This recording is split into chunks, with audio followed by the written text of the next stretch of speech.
Hello, and welcome to today's Soul Session, translating your involvement to your resume.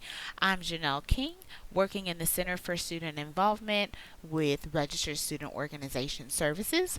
And today's session is going to focus on how you can translate what it is that you do within your student organization to your resume. So, today we're going to talk about the importance of different co curricular experiences, some resume do's and don'ts, how you can market your skills and your experience, examples of ways that you can word that experience, and cover letter do's and don'ts. So, we'll start off by talking about the importance of co curricular experiences. So, the Job Outlook survey for 2016 by NACE shows these different attributes that employers are looking for whenever they're hiring college graduates. You can see the top 11 attributes are definitely things that you can get while you're in your student organization or while you're working with different co curricular activities. From leadership to interpersonal skills, you can see that a lot of these experiences are easy to come by, including communication skills, being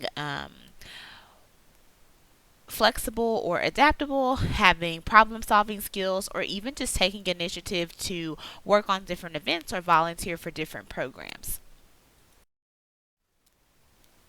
So, looking at co curricular activities in your resume, it's important that you know that your involvement in organizations really does demonstrate a lot that is going to be attractive to many different employers. But when you're looking at your resume, you want to really be selective about the activities that you list. You don't have to list everything.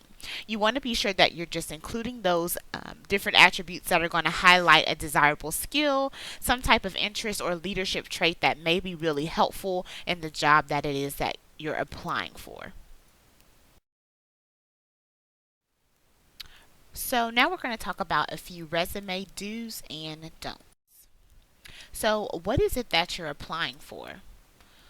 When we're looking at that, that makes us think, what is going to be the purpose of my resume? Why do I need to even have a resume in the first place? What is it supposed to do for me? So, looking at what a resume is, we know that a resume is going to be that tool that has one really specific purpose, and that's to win you an interview.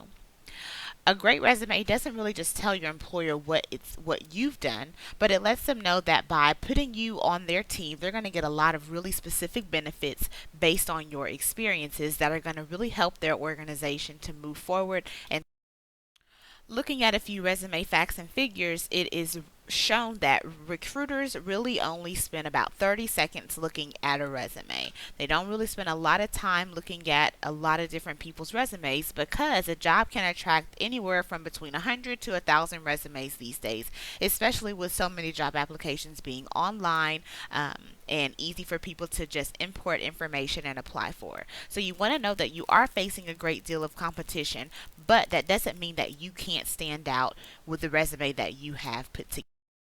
Top 5 resume mistakes definitely include spelling and grammar errors and also missing email and phone information. Your employer that you're applying for definitely needs to be able to get in contact with you via phone or email, so you want to be sure that you have both of those pieces of information on your resume.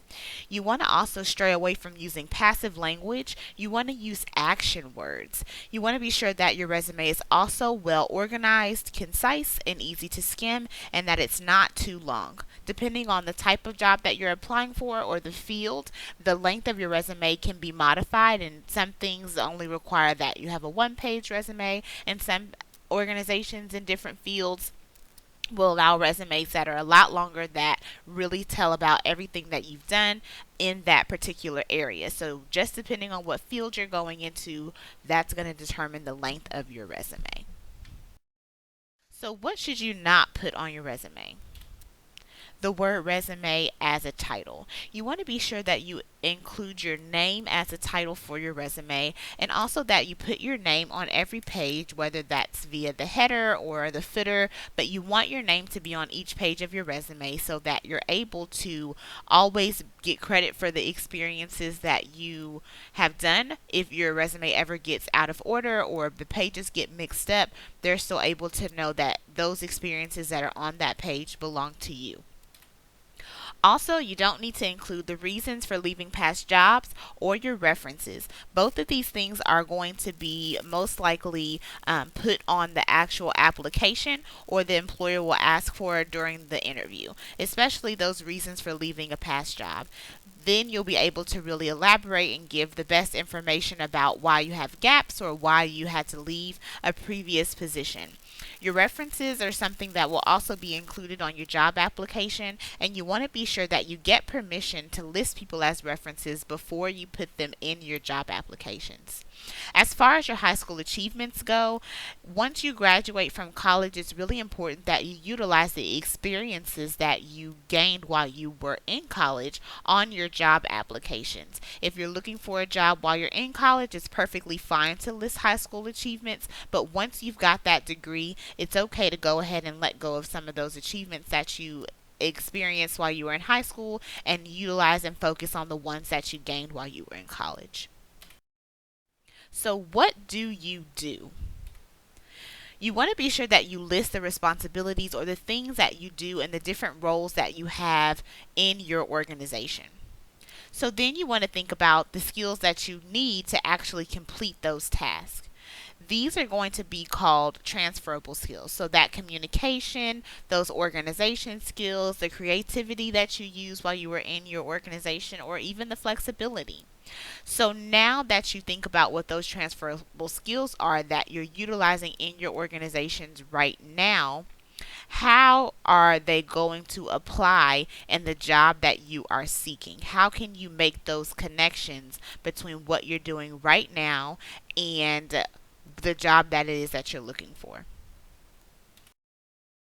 When creating bullet points, you want to really think about what it is that you did in the position that you're trying to add to your resume. How did you actually do that job or position, whether it was working with a team or leading a committee? How did you actually do that job?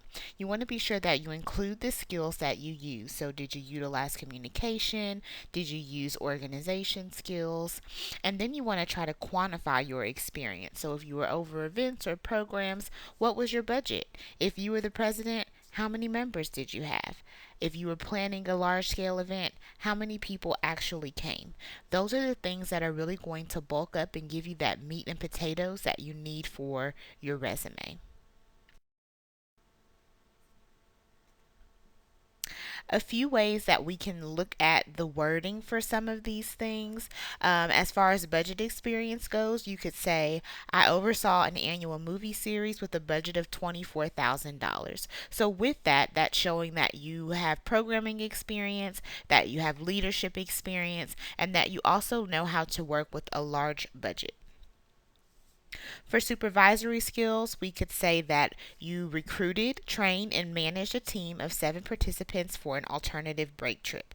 That tells me that you have supervision skills that you have been working on, whether that was in a job or not, that you actually have the foundation to be able to be a supervisor. Project leadership skills. Led a team of 7 committee heads and 30 volunteers in the implementation of a community spring fair that attracted 40,000 visitors. So, this tells me that you know how to lead a committee, that you know how to work with a large group of people, and that you also know how to work with the community. Also, it shows that you know how to plan events for large amounts of people. Communication skills. So, completed an intensive peer counseling training program focusing on effective listening, communication, and crisis intervention. This also shows me that you know how to talk with people, you know how to listen, you also know how to work in a crisis, and that you also have been doing different types of professional development to make sure that you are getting the necessary training and skills that are going to help you in the future. So, wording. This kind of is listed as what we would say poor wording. So you never want to just be too vague to the point that they are unable to see how it was that you contributed, especially when you're trying to list experiences that you were in charge of, or things that you were able to really get a good grasp on, enough that would allow you to be successful in a position. So to say that you helped the sorority raise funds for cancer research, well, anybody can do that. So what's a better way that we could word this?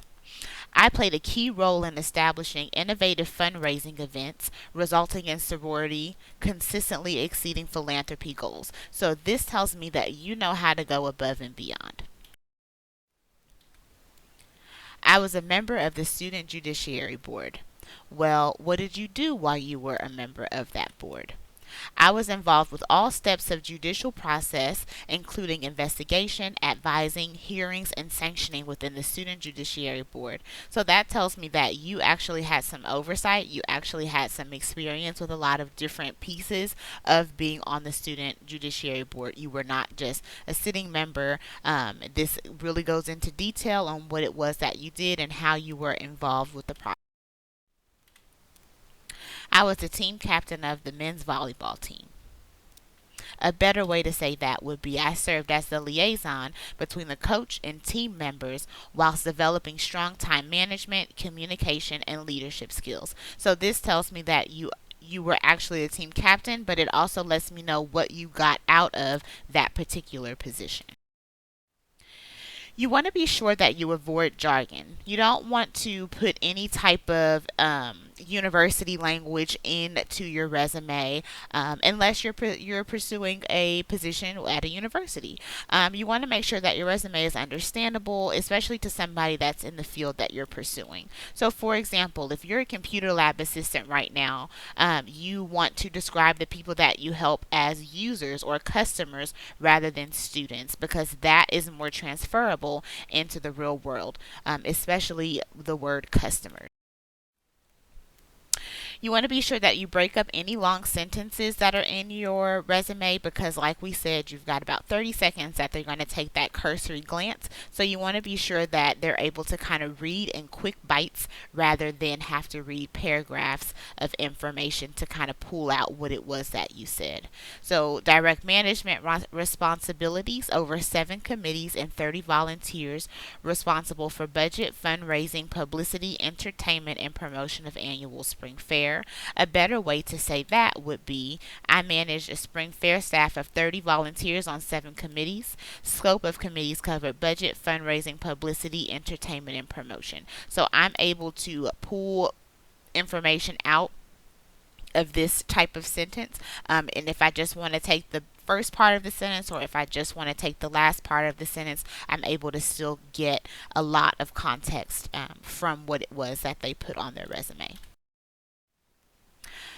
As far as cover letters go, there are a few do's and to share with you. So you want to be sure that you know that your cover letter is really what's used to get your resume read and generate those interviews. It's going to be what you utilize to respond to job advertisements and let the employer know that your qualifications fit the position that you're applying for. You want to try to link those major job dimensions with your past performance, experience, interests, and education. This is what's going to really respond to the company's needs. You want to let them know that I am the person that you want to hire because I can meet the needs that your company has. The cover letter is going to be addressed to a specific individual. Try to check the website, look around, and try to find out who is going to be the hiring manager or who is going to be over the area that you're applying to. And if you can't figure that information out, it's okay to just say to the hiring manager. You want to be sure that your cover letter really grabs the reader's attention in that first paragraph. Try to use the first person sparingly. You want to also be sure that the information that you put within your cover letter is action oriented. Your cover letter needs to answer the question, why should we hire you? Be sure that you try to sound confident but not arrogant. Also, your cover letter shouldn't be longer than 1 page. In conclusion, it's really important that you know that everything that you're doing right now in your student organization is giving you those transferable skills and talents that employers are looking for. You have what it takes. Remember what a resume is and what it does for you. It's going to be that piece that's going to generate that interview. Please know that simple formatting really does go a long way, and we need you to understand the importance of proofreading, revising, editing, amending, and correcting. Get somebody else to look at your resume. Don't just send it out and you're the only person who's put eyes on it. You want to be sure that you look for different errors, or make sure that you also are taking the time to revise and edit your resume based on the job that you're applying for. Don't just have one type of resume that you send to everybody. Be sure that you are formulating and changing and moving things around that are going to make you come across as the best candidate for the position that you're applying for. If you have any questions or want more information on how you can translate your involvement to your resume, drop me a line at jsking8@uh.edu. And thanks again for listening to today's Sold Session.